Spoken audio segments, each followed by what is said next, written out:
Hey everybody! So today we're going to talk about planets conjunct the ascendant, what this might mean in your natal chart. None of this is universal. It really does depend on how the entire chart dances together and weaves together as to how these things will actually play out. These are just some ideas for when you see a planet conjunct the ascendant, what this might mean. You would need to look at the whole thing to see if this actually fits for your particular case, either your chart or somebody else's. But these are some ideas to play with, some things to play with, some ideas to take into consideration, whatever. So the ascendant, we'll start with that. The ascendant, it's either the cusp of the first house, if you're using like Placidus or Porphyry or whatever, it'll be the cusp of the first house. If you're using whole signs, it'll be in the first house somewhere. And this is where the chart rises. It sets the chart. So the ascendant is like your, it's a lot of things, but it's like your natural temperament, your knee-jerk reaction to the world around you. Some people, okay, so appearance, the way you look can be found here, but I don't think it's the whole picture.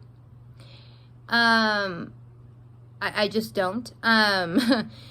Because this is more of like a, yes, it's your natural reactions to things. Yes, it's all of that. But it's also like the ascendant and the first house, they're like how you style yourself too. Like how you, to me, this house isn't like your genetic makeup or your family makeup, like what you take from your family as far as how you look. I think sometimes some people sometimes get too hung up on the ascendant being how one looks. And I don't think that that's always accurate. I don't think that's always the full picture. Yes, it plays in, but I would also look at things like the 8th house and where that ruler is, where the ruler of the 8th house is, in the 4th house. 8th house is like generational inheritance. I even think genetic inheritance. 4th house is obviously family and roots. Who do we get our physical makeup from? Our families, our roots. We tend to look like family. A lot of times, oftentimes we look like family members. Like the people that, like our parents or whatever, you know, who gave us our genetic makeup. So I don't think that saying this house is solely, or the ascendant is solely about the way that one looks, I don't think that that's always accurate. And I think if you go that way with it, you're going to make some mistakes.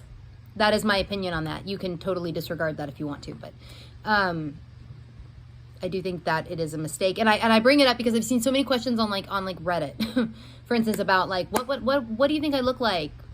And they mention like the rising, and it's like, this isn't the only thing to consider here. Whatever. That's going off on a whole other tangent. Anyway, planets conjunct the ascendant.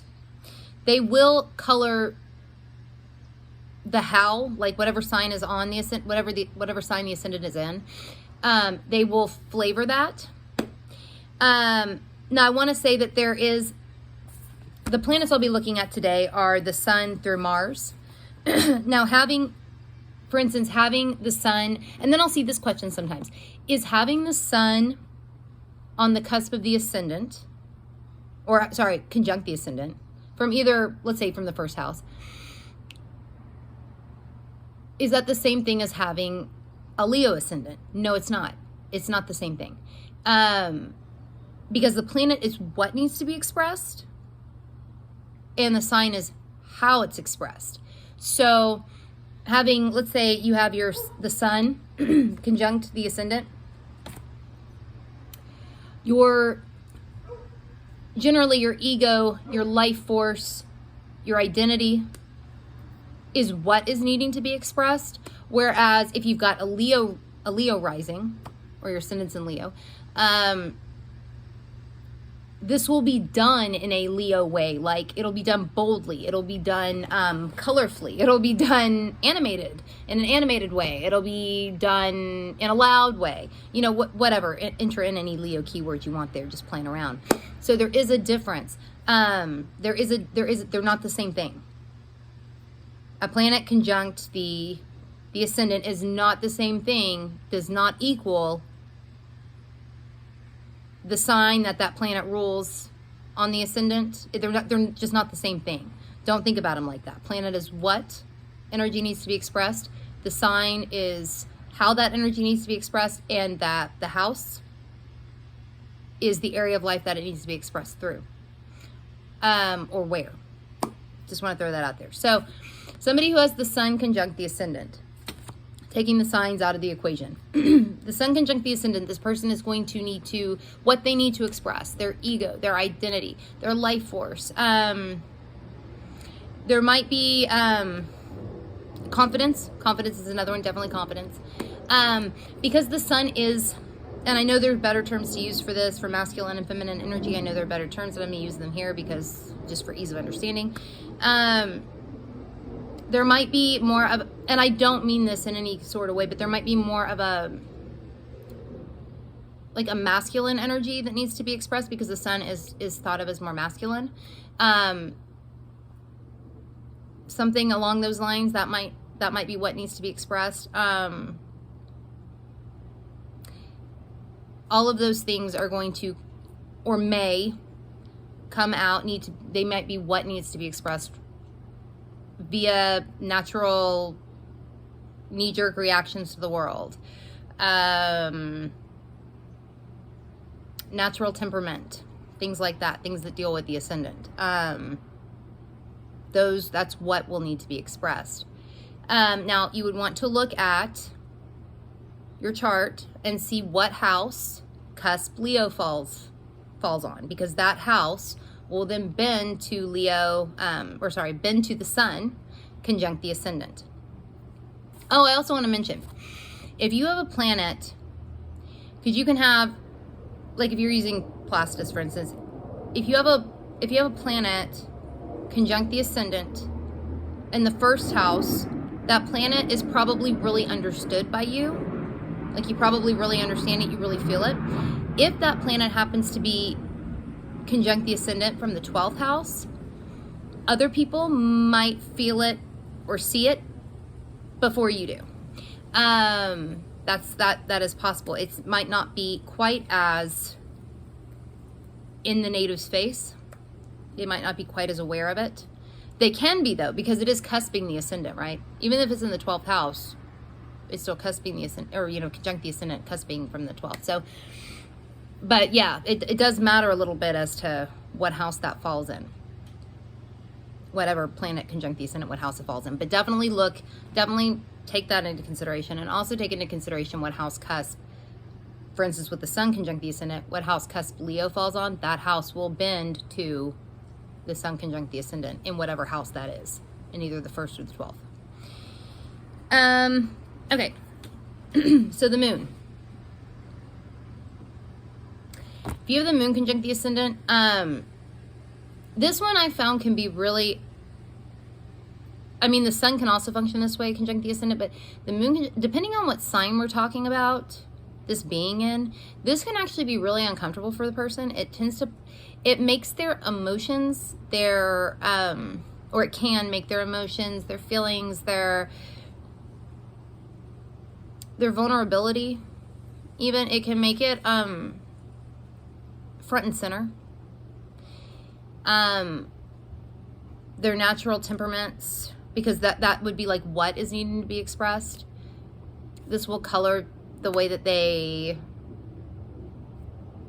will color their natural temperaments, the way that they react to the world in a knee-jerk way, all of those things. So it can be, depending on what else is going on in the chart, this one can be a little uncomfortable.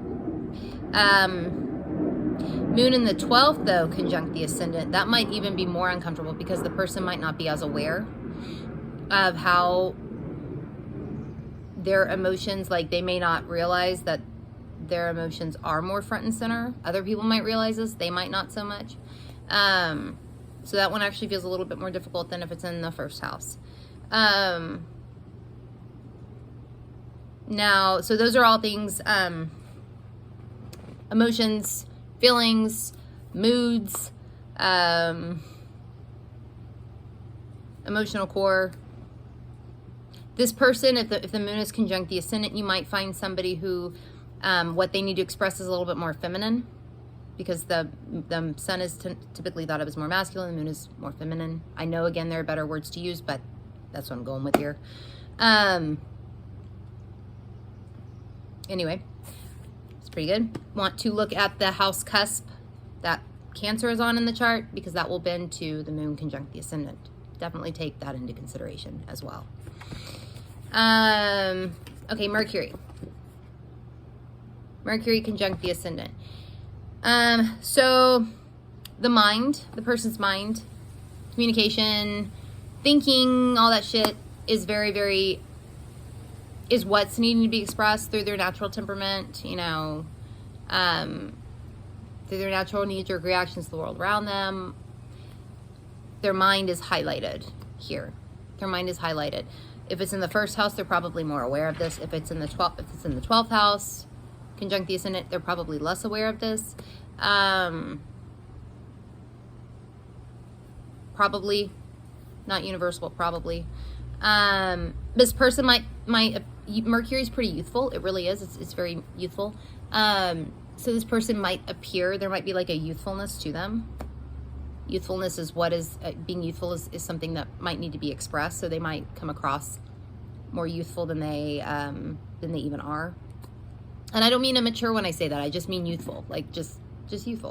For Mercury, you would want to look at the house cusps that Gemini and Virgo are on in the chart. Those houses will bend to Mercury conjunct the ascendant, whether it's in the conjuncting from the 1st or the 12th. Okay, Venus. Venus conjunct the ascendant. So these people, there's Venus's values, it's love, it's beauty, it's aesthetics, artistry. All of these things are Venusian things. They are what will need to be expressed, or maybe what needs to be expressed through natural temperament, through knee-jerk reaction to the world around the person. If this is in the first house, going on in the first house, it's probably much more, the person is much more aware of this. If it's conjunct the ascendant from the 12th house, they're probably less aware of this. Generally, these people, generally Venus conjunct the ascendant. There is a thought that these people are beautiful. I wouldn't rule that out as being the case, but generally I wouldn't think it's so much, they know how to carry themselves, usually is what it is. They know how to carry themselves. They are aware of how to carry themselves. That's not always the case, but it does tend to be. And there does tend to be like an elegance about them that some people do find beautiful. So I think here it's less about physical beauty and more about like what they're expressing, if that makes sense. What Venus just wants to express, I think it can tend to point towards being beautiful, if that makes sense. But again, that's not necessarily a physical thing. That might just be like how they dress themselves, how they style themselves, how they carry themselves. You would want to look here for the house cusps that have Taurus and Libra on the cusp. They will bend to Venus conjunct the ascendant, whether that's from the 1st or the 12th house. And last, we've got Mars. I'm going to do this one quick just because it's running out of time. So Mars conjunct the ascendant. Mars needs to express drive. It needs to express action, instincts, impulses, passion, masculine. Venus is feminine as well. Mars is more masculine. All of those things are what needs to be expressed through natural temperaments to the world around them, knee-jerk reactions, those sorts of things. So depending on what house it's in, if it's cusping from or if it's, cusping the ascendant from the 12th house, this might be less aware of the person might be less aware of this. Other people might be more aware of it. If it's conjunct from the 1st house, the person probably is more aware of this. These people can appear to be a little bit more like fireballs. I don't mean that in a bad way, but they can be. You'd want to look at the planet, the planet or the houses that have Aries and Scorpio on the house cusp. Those houses will bend to Mars conjunct the ascendant. And I'm almost out of time, so I'm gonna get going. If you want to follow us on Instagram, you can find us at Let's Fuck with Astrology. I'm at Saturn Season Astrology on Instagram. Natalie is at Abaterno Astrology on Instagram. And if you're interested in buying the star cards, go to letstalkwithastrology.com/star-cards. Okay, everybody. I'll see y'all later.